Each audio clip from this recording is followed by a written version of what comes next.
ஸ்டாக்ல invest பண்ணணும்னு நம்ம தேட ஸ்டார்ட் பண்ணாவே டைவர்சிஃபை பண்ணி இன்வெஸ்ட் பண்ணுங்க அப்படிங்கிற வார்த்தையை நம்ம அதிகமாக கேள்விப்படுவோம். அப்படின்னா என்ன அர்த்தம்? அதாவது நம்ம போர்ட்ஃபோலியோவில் இருக்க எல்லா ஸ்டாக்ஸையும் ஒரே செக்டாரில் வாங்கி வைக்காம வேறு வேறு செக்டாரில் கொஞ்சம் கொஞ்சமாக பிரித்து வாங்கி வைக்கணும். இப்படி பண்ணுறதுக்கான காரணம் என்ன? அதாவது ஐடி ரிலேட்டடான ஸ்டாக்ஸ் மட்டுமே நம்ம சூஸ் பண்ணி வாங்கி வைக்கிறோன்னு வைங்க. அப்போது ஐடியில் ஏதோ ஒரு சரிவு ஏற்படுது, இல்லை ஏதோ ஒரு நியூஸ்னால ஐடி செக்டார் மொத்தமாக பாதிக்கப்படுது அப்படின்னா அது ரிலேட்டடாக இருக்க எல்லா கம்பெனிஸும் அப்படியே ஃபாலோ ஆக ஆரம்பிக்கும். அப்போது நம்மளோட போர்ட்ஃபோலியோ மொத்தமாக லாஸ் ஆகிடும்.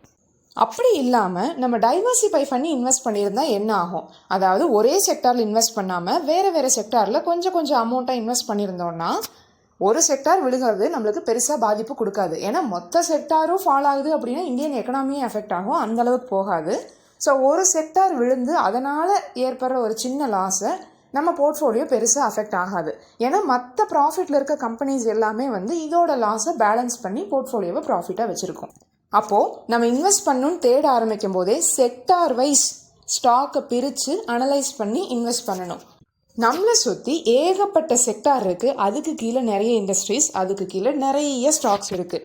ஃபர்ஸ்ட் ஆஃப் ஆல் செக்டாருக்கும் இண்டஸ்ட்ரிக்கும் என்ன டிஃப்ரென்ஸ்? ஃபார் எக்ஸாம்பிள் நம்ம ஒரு பேங்கிங் செக்டாரை எடுத்துக்கிறோம். அதுக்கு கீழே 2 இண்டஸ்ட்ரி இருக்குது. அதாவது ப்ரைவேட் பேங்க்ஸ் தனியாக இருக்குது, பப்ளிக் பேங்க்ஸ் தனியாக இருக்குது. இதுக்கு கீழே ஒவ்வொரு பேங்க்கும் லிஸ்ட் ஆகிருக்கும்.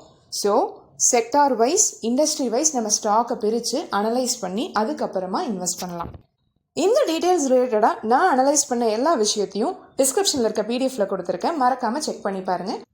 அதை செக் பண்ணி பார்த்துட்டு நீங்கள் ஃப்யூச்சரில் எந்த செக்டார் க்ரோத் ஆகும்னு நினைக்கிறீங்களோ அந்த செக்டாருக்கு கீழே இருக்க இண்டஸ்ட்ரியை எந்த இண்டஸ்ட்ரின்னு சூஸ் பண்ணி அதில் ஒரு ஸ்டாக்கை ஃபில்டர் பண்ணி மறக்காமல் கமெண்ட் பண்ணுங்கள். அந்த ஸ்டாக்ல இன்வெஸ்ட் பண்ணுறது பெட்டரா இல்லையான்னு நெக்ஸ்ட் வீடியோவில் டீட்டெயிலாக அனலைஸ் பண்ணலாம். அண்ட் இன்னொரு விஷயம், நான் கொடுத்துருக்கிறது ஈக்விட்டியில் இருக்க செக்டார்ஸ் மட்டுமே, இன்னும் கமாடிட்டியில் நிறையா இருக்குது. ஈக்விட்டி அப்படின்னா கம்பெனி பேஸ் பண்ணி ட்ரேட் பண்ணுறது. இப்போ நம்ம ஒரு கம்பெனியை வாங்கி வைக்கிறது ஈக்விட்டியில் பண்ணுறது. அதே கமாடிட்டின்னு போயிட்டோம்னா ரா மெட்டீரியலில் ட்ரேட் பண்ணுவோம். அதாவது gold, silver, aluminium, copper, zinc, இல்லை ஆயில், நேச்சுரல் கேஸ், இந்த மாதிரி பண்ணுறது தான் கமாடிட்டி ட்ரேட்.